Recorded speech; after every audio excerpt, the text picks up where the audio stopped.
simultaneous, you are solving for x and y. That's why in both of your equations you're having x and y. So I'll do two methods that maybe you can try to practice in this video.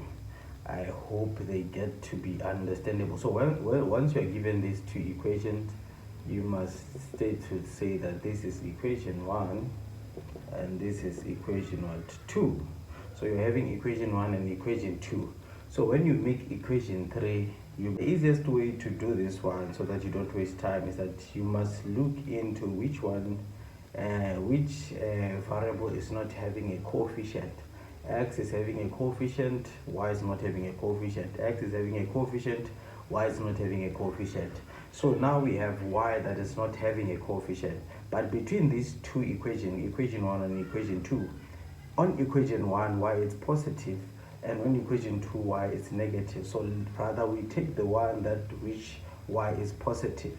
So we are taking this one, we are taking 2x plus y is equals to 4. So when we are taking this one, now we must make what?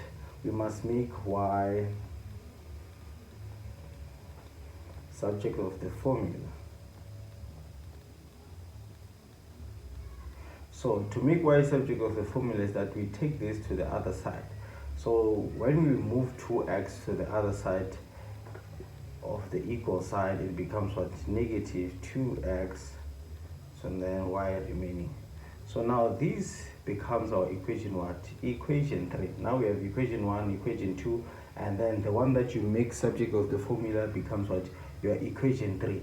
So after you are having equation 3, you need to take this equation and substitute it. You substitute equation 3 to equation 2. So you substitute this equation y is equals to 4 minus 2x to equation 2. So what happens is that you say let y equals to 4 minus 2x. So where there is y, it must be equals to what? 4 minus 2x. So then we go to our equation. Our equation is saying 3x minus y is equals to 11. So where there is this y, you must substitute what? This one, 4 minus 2x. So meaning that we'll be having 3x minus open bracket in the place of y. So we substitute what? 4 minus 2x. So after substituting it like this, now what? We distribute negative multiplied by a positive. When there's nothing written, an integer written on it, it's positive. So negative multiplied by positive, it will be what? Negative 4. Negative multiplied by negative, it will be positive 2x is equals to 11. So 3x. So one thing that you notice is that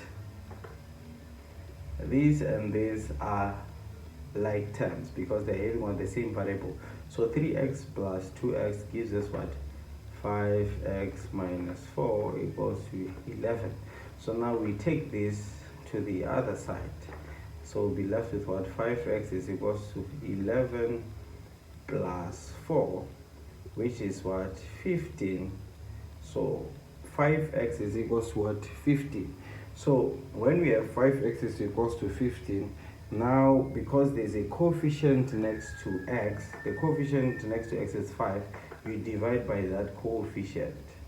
So you cancel the 5, x is equals to what? 15 divided by 5 is 3. So x is equals to 3. So after getting your x, you must return to equation 3. So here you must what? Substitute x is equals to what? 3. So in here, you say y is equals to 4 minus 2. Where there's x, you put what? 3. And then y to get the value of y. So negative 2 multiplied by 3 is negative 6. And then negative 6 plus 4, it gives us what? 2, meaning it gives us negative 2. So for x we have what? 3, and for y we have negative 2. So this is the first formula that we're going to use. You choose which one is doable for you. So then let me try the other formula.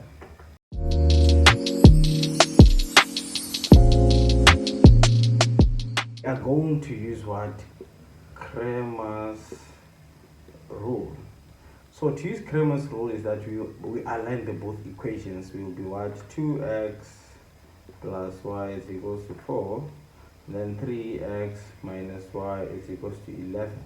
So now we are having our equation there.